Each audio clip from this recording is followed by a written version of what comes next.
The Karnataka Game of Thrones is well and truly on. Following the Congress's near landslide win, there are two stalwarts who are claimants to the Chief Minister's post. Former Chief Minister Siddaramaiah claims to have the support of a majority of MLAs. He has been camping in Delhi since Monday. The other contender is Karnataka Congress Chief DK Shivakumar. He arrived in Delhi on Tuesday. While Siddaramaiah is largely tight-lipped, Shivakumar has made a series of interesting statements that have kept political and media circles buzzing. DK says, and I quote, "I will not blackmail or backstab. That's not me. But the party must acknowledge who's behind the emphatic win. 135 MLAs have been elected under my presidency." DK has repeatedly got emotional since the results came out. He constantly invokes Soniagandhi, saying she had reposed faith in him and he has kept the promise he had made to her to deliver Karnataka. He keeps reminding the High Command of the sacrifices he's made for the party. Therefore, the question is, who will the party pick? It's the huge conundrum for the Congress. They cannot afford to alienate either of the two leaders ahead of the 2024 general election. How will the Congress pacify the leader who does not become Chief Minister is as important a question as the one about who will eventually wear the crown. The central leadership has been in a huddle with one meeting after another. Rahulgandhi has been deliberating on this critical issue along with other top leaders at the residence of party president Mallikarjun Kharge. There are many important factors for them to weigh. 75-year-old Siddaramaiah is a mass leader who successfully ran a government for a full term. 8-time MLA 61-year-old Shivakumar, on the other hand, stands out for his exceptional organizational capabilities, resourcefulness, loyalty to the party and being the Congress's most reliable troubleshooter during any political crisis. But the multiple corruption cases against him are his Achilles heel and could become a liability for the party. Some reports suggest Rahul Gandhi may be in the corner of Siddaramaiah, who has said this was his last election. And DK Shivakumar has hinted that he enjoys the support of Sonia and Priyanka Gandhi. Picking the next Karnataka Chief Minister is a very tough call and has put the Congress leadership in a tight spot. What will their decision be and what impact is it likely to have on the grand old party's fortunes in 2024? It is very clear, Narayan, that both leaders are digging their heels in, and this is probably the toughest decision the Congress party is going to make for a long time to come, because we all know this isn't confined to Karnataka. This goes way beyond and will have ramifications for the Congress party's fortunes in 2024. How do you see this panning out? Like I said, I do not envy the Congress party leadership at this moment. They have a very tough decision to make. Absolutely, Neha. Well said. And to echo your last point first, the importance of this election result cannot be sort of overstated. The reason being, this is not only just a victory for the Congress, but it is seen in the context of the 2024 election as the BJP losing its last foothold in the South, as everyone has noted. So I think to mismanage this situation, to fall off the cliff from here would be extremely unfortunate, and it could be potentially damaging politically in other states where the Congress has a shot at power or is already in power. So coming to this specific contest that we're seeing, there are two very, very different people. Like you correctly said, Neha, and I think Sudha alluded to, DK Shivakumar appeared to be extremely emotional about both this campaign and the result, and also, of course, what share of the pie goes to him. Now, it is not purely down to his temperament. This is something that many of his supporters would say that has been coming his way for a while, not just based on the Vocaliga caste network support, but also based on what he purportedly brings to the table, which is great organizational skill. And there is something to be said in terms of how organizational ability in campaigning is what put the Congress so far over the top that we ruled out all these questions of horse trading and a government being toppled and so forth. It gave Congress that edge. So if you care about that, the Congress High Command cares about that, they cannot rule out DK Shivakumar. But having said that, what he really lacks is a record of being in power, delivering good governance to the people, which Siddaramaiah does. Of course, he is an older politician, but with age comes experience as well. And he has definitely brought that to the notice of the High Command in these very important meetings that have been happening today. So I think, I draw a parallel to what happened in the neighboring Tamil Nadu, where the brawl between EPS and OPS became so ugly that finally OPS had no choice but to splinter away, or rather, he was thrown out, and it was a protracted court battle that resulted in him being thrown out.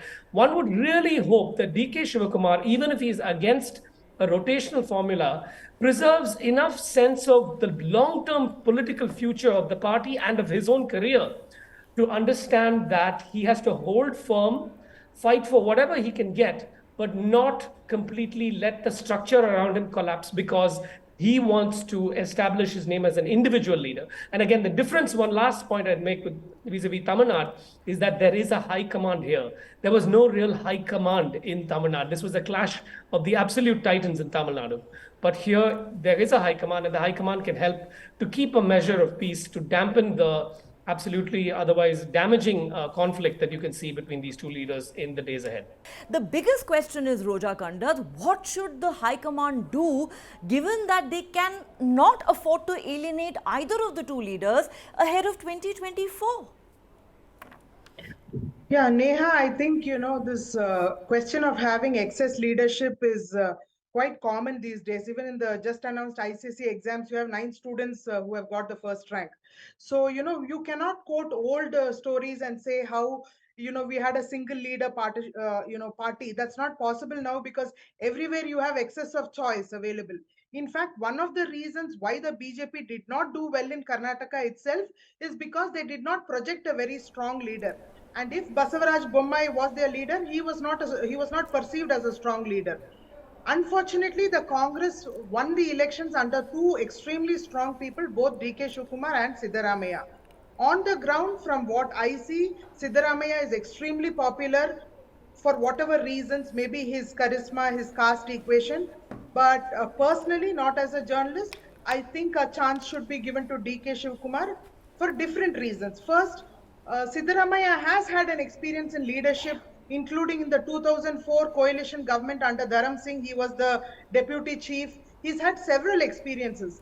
DK Shivakumar has made many pot shots at leadership and failed. So this could be one chance that the Congress could give him, considering that Siddaramaiah has already tasted leadership once.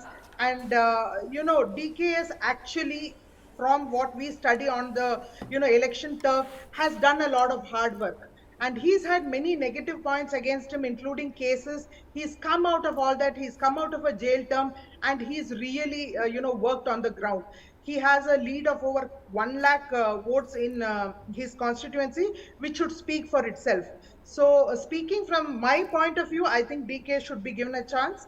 But the way it's going, it looks like Siddaramaiah is going to be the next leader, for reasons like, this being his last term and, more people wanting him and stuff like that. But let's not make too much of, this leadership thing, because I think even in a house, we have problems between, the husband and wife who calls the, pot shot kind of a thing. Let's give them some time. It's inevitable. But I only hope that there is no splinter group that comes out of either decision. That would be what all BJP people are waiting for, or what anti-Congress people are waiting for. They are waiting for the party to split, and then the game is going to be Modi's. My question then to you is this, that, even though DK says, I'm not going to blackmail, I'm not going to backstab, this is not me, I am a staunch Congress loyalist, and, the party is my God, this, that, and the other. But are there concerns that, at the very least, DK could go into a sulk if he is sidelined in this chief ministerial race? And if that does happen, could that cost the Congress party dear ahead of 2024? So we can't hear you. Can you unmute yourself? Hello, can you hear me now? Yes, please go ahead. Yeah. So, it's not Mr. DK Shivakumar or Siddaramaiah. Actually, it is the post or the ministers that will decide, who gets or which leader gets the maximum loyalist in the cabinet. Because please remember, Neha, Congress has a bigger agenda which it has to take care of. That is to fulfill the 5 promises it has made. And, it cannot delay beyond 1 year. It has to showcase to the people of Karnataka that they can deliver. Because if they don't deliver, first of all, the problem or the challenge of in Lok Sabha polls, it is the Narendra Modi factor which will play, and in local, it is the local leader. That concept is still being kept hot by the BJP. So the BJP is not only looking at the discontentment within the leaders, but it's also looking at the loyalist of these two leaders. So that is going to be crucial. So it will be decided, according to me. The decision would be based on who can steady the ship. Who can steady the ship in Karnataka till 2024? Not only that, but also deliver on those 5 promises quickly, so that people of Karnataka believe that even in Lok Sabha, they should vote for a party that can deliver.